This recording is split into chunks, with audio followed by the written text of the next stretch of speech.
1935. However, the polio epidemic was a major threat at that time, so the event was canceled until it was deemed safe to gather.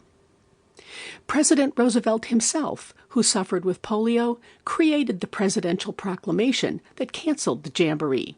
But when the festivities finally took place in 1937, Roosevelt was here. The memorial was unveiled on November 7, 1964. The sculptor was Donald DeLue.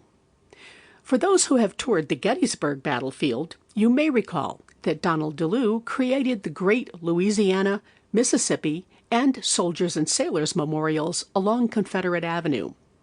And for those who have visited Normandy in France, you have seen another of DeLue's works, the statue, The Spirit of American Youth.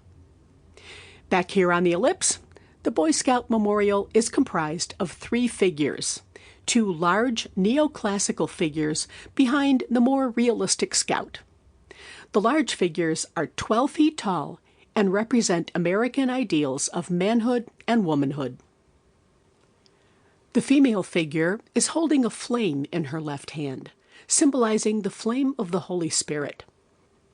She lights the way and symbolizes enlightenment, love, faith, and freedom. The male figure symbolizes the virtues embraced by and represented by Scouting: civic duty, integrity, loyalty, courage, and, obviously, physical strength.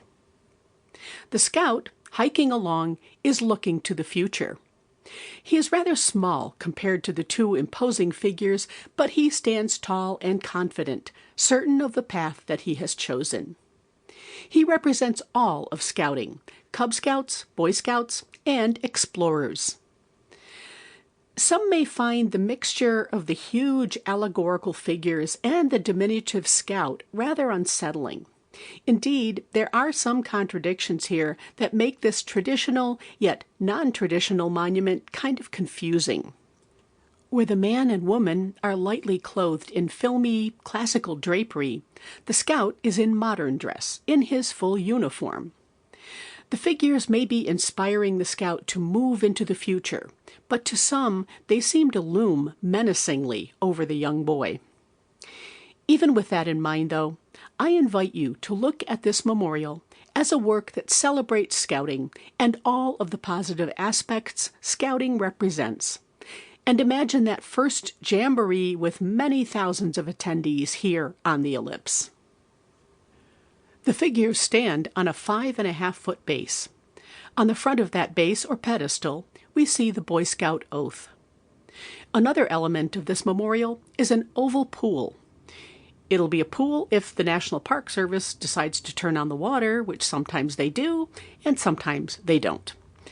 Around the rim of the pool, we see an inscription, a tribute to Scouting in recognition of the 50th anniversary of the Boy Scouts of America.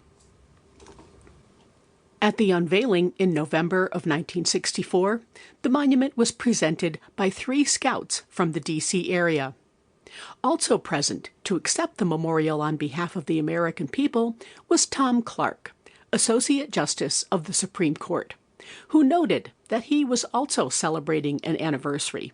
It was his 50th anniversary of becoming an Eagle Scout. Even though the memorial was authorized by Congress, they did not allocate funds for construction. Instead, the funds for the memorial were raised by the Scouts themselves. Inside the pedestal are scrolls imprinted with the names of those who contributed the funds for this memorial. Oh, and by the way, that other memorial to a cause is Lady Bird Johnson Park along the Potomac River near the Pentagon. It highlights Mrs. Johnson's work in beautifying the urban areas around Washington, D.C., and introducing urban renewal projects around the country.